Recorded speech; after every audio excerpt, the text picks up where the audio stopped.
Welcome back সবাইকে।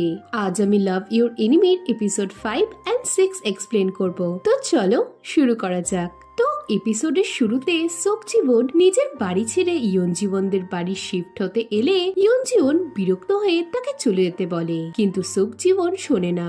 সে বলে, আমরা 18 বছর আগে 3 মাস ডেট করেছিলাম, তোমার কি এখনো আমার প্রতি ফিলিংস আছে? যদি না থাকে তবে সরো, আমি আমার রুমে যাব। এটা স্কুলের এমপ্লয়ীদের থাকার জায়গা, তাই আমি এখানেই থাকবো। এই বলে সে ব্যাগপত্র নিয়ে ভেতরে ঢোকে।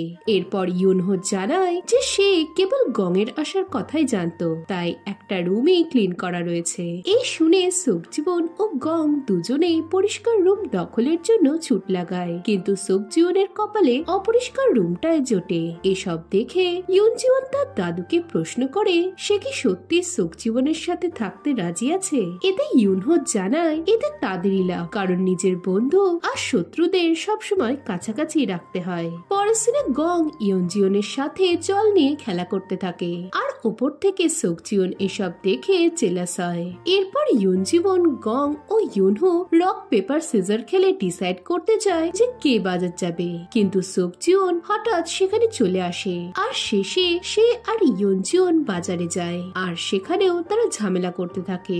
রাতে গং ডিনার বানায়। সোকজিবনের তার রান্না এতই ভালো লাগে যে সে চেটেপুটে সব খেয়ে নেয়। খাওয়ার পর গং ইউনহোর হাত পা টিপে দিতে থাকলে সোকজিবন তা দেখে জেলাস হয়। সে যন্ত্রপাতি নিয়ে তখনই দরজা জানলায় হতে থাকা আওয়াজ ঠিক করে দেয়। এভাবেই সে বাড়ির নানা কাজ করে ইউনহোর বাহবা করতে থাকে, আর গংকে জেলাস ফিল করাতে শুরু করে।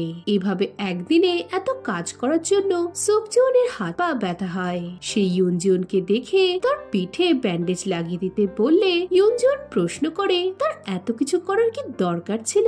এই সময় গং এসে তার পিঠে ব্যান্ডেজটা লাগিয়ে দেয় আর বলে সে তো তার পাশের রুমেই আছে, তার দরকার পড়লে সে যেন তাকেই ডাকে। পরদিন স্কুলে গং ও সোকজিবনের ইয়নজিবনদের বাড়ির থাকার কথা শুনে সুয়া ও চা অবাক হয়। অন্যদিকে সোকজিবন স্কুলের ফাইন্যান্সিয়াল রিপোর্ট চাইলে জিহান অবাক হয়। এতে সোকজিবন বলে যেহেতু সে এখন স্কুলের দায়িত্বে আছে, তাই তার এখানকার সমস্ত সিচুয়েশনটা জানা দরকার। এই শুনে জিহান একটু অবাক হয়ে প্রশ্ন করে যে সে কি এখন থেকে স্টাফ কোয়ার্টারে থাকবে? তার বাবা জানতে পারলে খুশি হবে না। এতে সোকজিবন বলে, তুমি কার সাইডে আছো? তোমায় দেখে মনে হচ্ছে তো তুমি বাবার ক্লোজ। এতে জিহান একটু অপ্রস্তুত হয়ে বলে যেহেতু সে এই শহরেরই ছেলে, তা সে প্রাকৃতিক পরিবেশ নষ্ট করে ডেভেলপমেন্ট করার বিরুদ্ধে।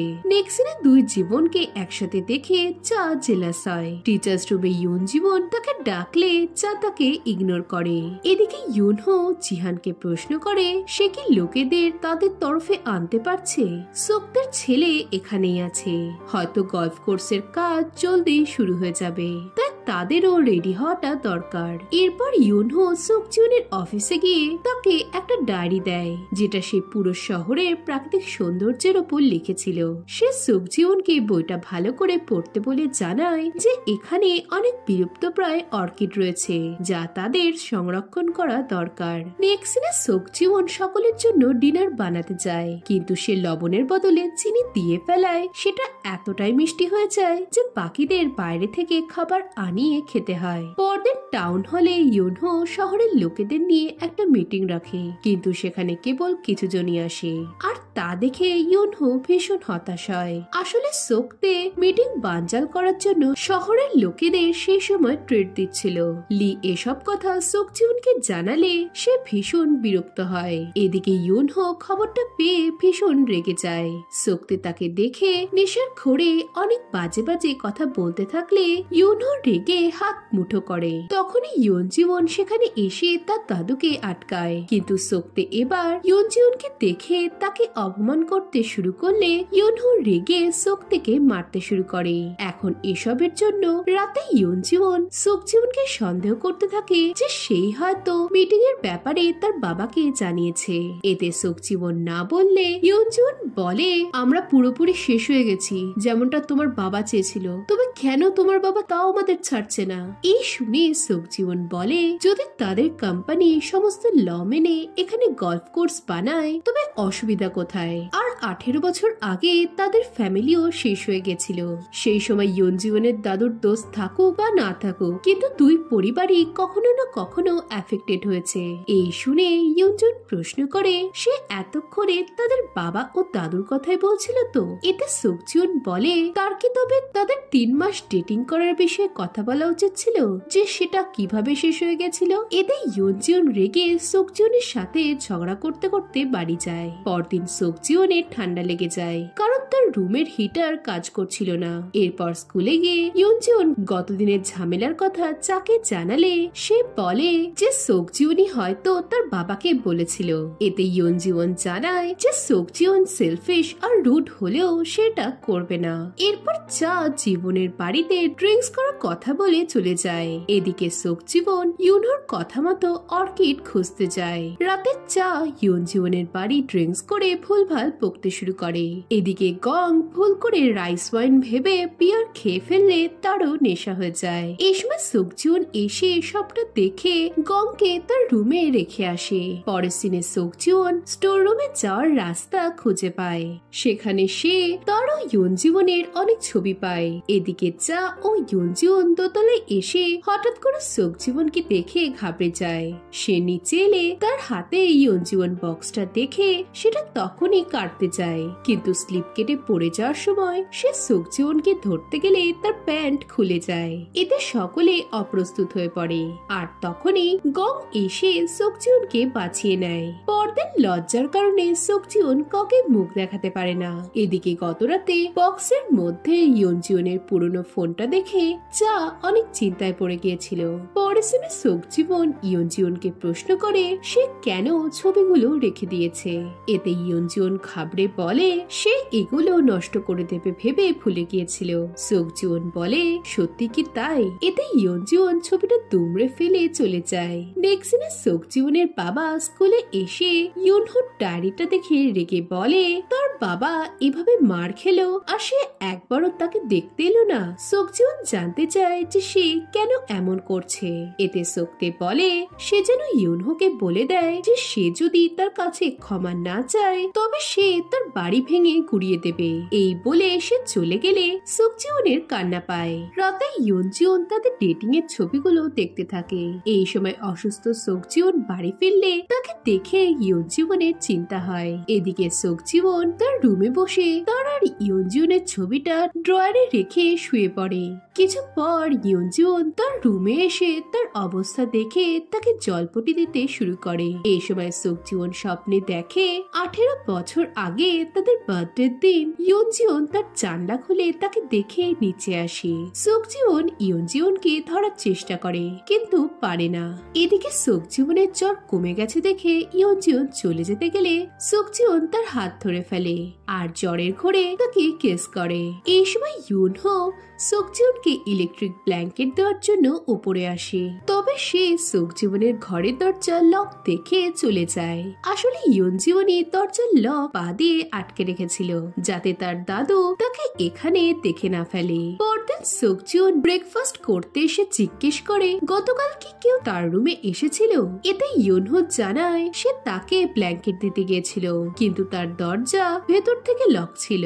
এই শুনে সোকজিওন অবাক হয়। এদিকে ইয়ঞ্জিওনের বারবার কাল রাতের কিসের কথা মনে পড়তে থাকে আর এতে সে পাগল হয়ে যায়। পরের দিন স্কুলে কিম হেসুকে প্রশ্ন করে তার কি ইউমির সাথে কিছু হয়েছে।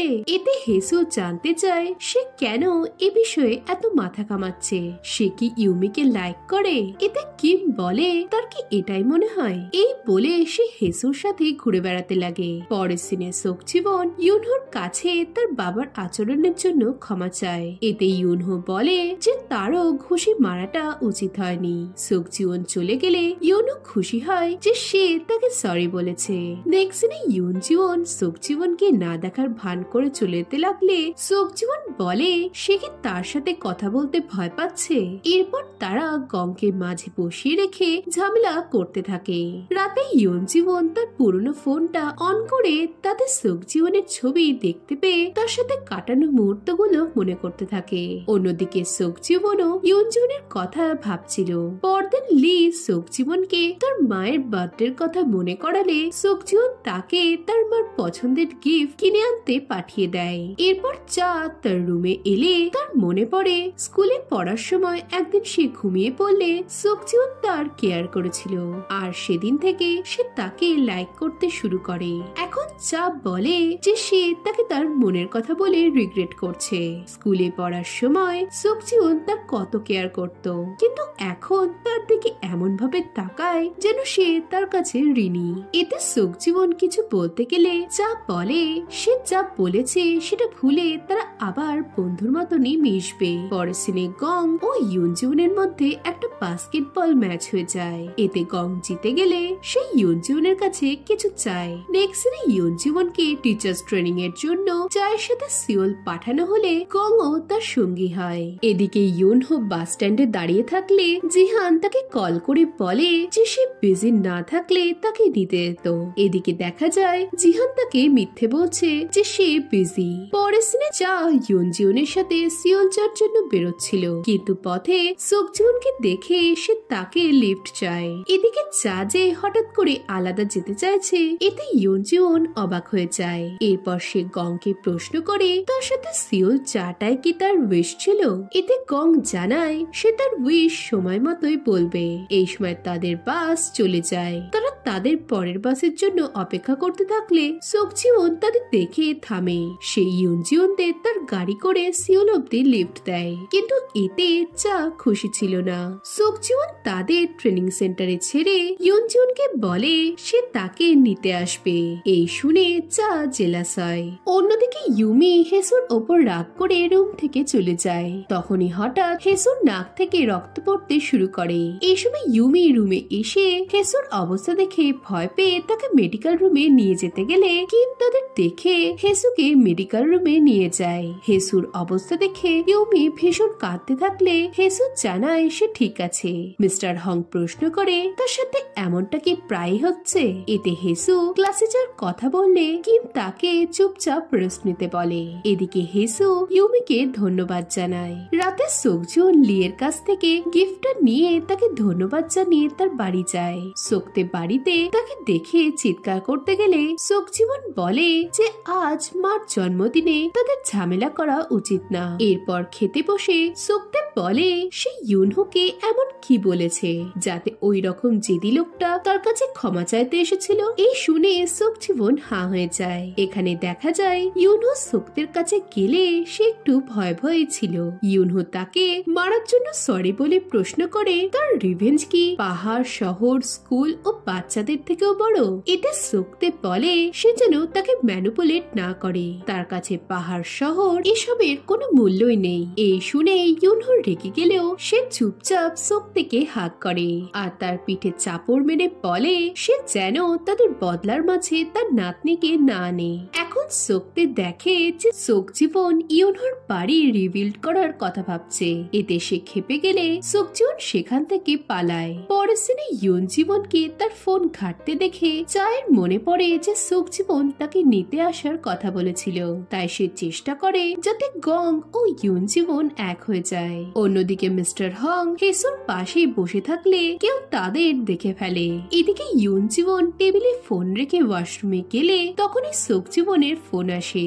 এটা দেখে চা 18 বছর আগের মতো আবারও তার ফোনটা কেটে দেয়। আর এতে সোকজিউনেরও পুরনো কথা মনে পড়ে যায়। এদিকে চা ইউনজনের ফোনটা নিয়ে বাহানা দিয়ে চলে যায়। নেক্সট সিনে গং ও ইউনজন বাড়ির দিকে হাঁটা লাগালে গং তাকে আরো কিছুক্ষণ এখানে সময় কাটাতে বলে। তারা দুজনে রামিয়ন খেতে যায়। নিজেদের নিয়ে কথা বলতে থাকলে গং জানায় যে সেদিন তাকে বাঁচানোর জন্য সে তাকে থ্যাংক ইউ বলতে চেয়ে অনেক খুঁজেছিল। সেই সময় চোট পাওয়ার ফলে তার কেরিয়ার শেষ হয়ে যাওয়ায় সে অনেক ডিপ্রেসড হয়ে পড়েছিল।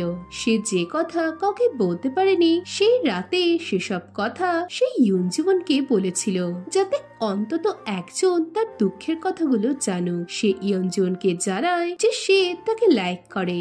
এই শুনে ইউনজুন হা হয়ে যায়। সে গংকে কিছু বলতে গেলে গং বলে সে যেদিন তাকে স্কুলে দেখলো সেদিন বুঝেছিল যে সে তাকে মিস করেছে। এরপর সে ইউনজুনকে চুপ থাকতে দেখে বলে হয়তো এটা সঠিক সময় ছিল না, তবে সে তার মনের কথাটা ইউনজুনকে জানাতে চেয়েছিল। তবে সে চায় এরপর যেন তাদের সম্পর্কটা অকওয়ার্ড না হয়। এই বলে সে ইউনজুনের সাথে নরমাল থাকার চেষ্টা করে। অন্যদিকে সোকজিওন ট্রেনিং সেন্টারের সামনে এসে ইউনজুনকে ফোন লাগায়, কিন্তু তার ফোন লাগে না। এদিকে ইউনজুন তার পার্সে ফোন না পেয়ে রেস্তোরাঁয় খোঁজ করতে যায়, কিন্তু সেখানে পায় না। তাই হাল ছেড়ে বাসে করে বাড়ি যেতে থাকে। এদিকে সোকজিওনও হাল ছেড়ে বাড়ি ফিরতে থাকে। পরের দিন ইউনজুন স্কুলের মাঠে দৌড়তে দৌড়তে বহু বছর পর তার সাথে সোকজিওনের দেখা হওয়ার কথা ভাবতে থাকে। এই সময় সে হোঁচট খেয়ে পড়ে গেলে সোকজিওন তার দিকে হাত বাড়ায়। ইউনজুন প্রশ্ন করে তার এত দেরি হলো কেন। এতে সোকজিওন বলে তোমার কথা শুনে মনে হচ্ছে তুমি আমার অপেক্ষা করছিলে। এতে ইউনজুন না বলে যেতে শুরু করলে তার পায়ের অবস্থা দেখে সোকজিওন তার হেল্প করতে যায়। এতে ইউনজুন হাত ছাড়িয়ে বলে সে খুঁড়িয়ে যাক বা হামাগুড়ি দিয়ে যাক তার চিন্তা করার দরকার নেই। সে কেন 18 বছর পর আবারও একটা ফালতু বেট রাখলো, সে কেন তাকে ডেট করতে চায়। এই শুনে সোকজিওন বলে আমি তোমায় ডেট করতে চাই যাতে এবার আমি তোমায় ডাম্প করতে পারি। এই বলে সে যেতে শুরু করলে ইউনজুনও তার পেছনে বকবক করতে করতে আসতে থাকে। এই সময় তারা লক্ষ্য করে যে স্কুলের গাছটা ফুলে ভরে গেছে। এই দেখে ইউনজুন হা হয়ে যায়। আর এই সময় সোকজিওনের মনে পড়ে যায় যে সেদিন জ্বরের ঘোরে সে ইউনজুনকে কেস করেছিল। আর এখানে এপিসোড 6 শেষ হয়ে যায়। এখন এরপর কি হবে জানতে হলে ভিডিওটাতে লাইক ও কমেন্ট করো, আর নতুন হলে চ্যানেলটা সাবস্ক্রাইব করে দাও। তো দেখা হচ্ছে নেক্সট ভিডিওতে। বাই।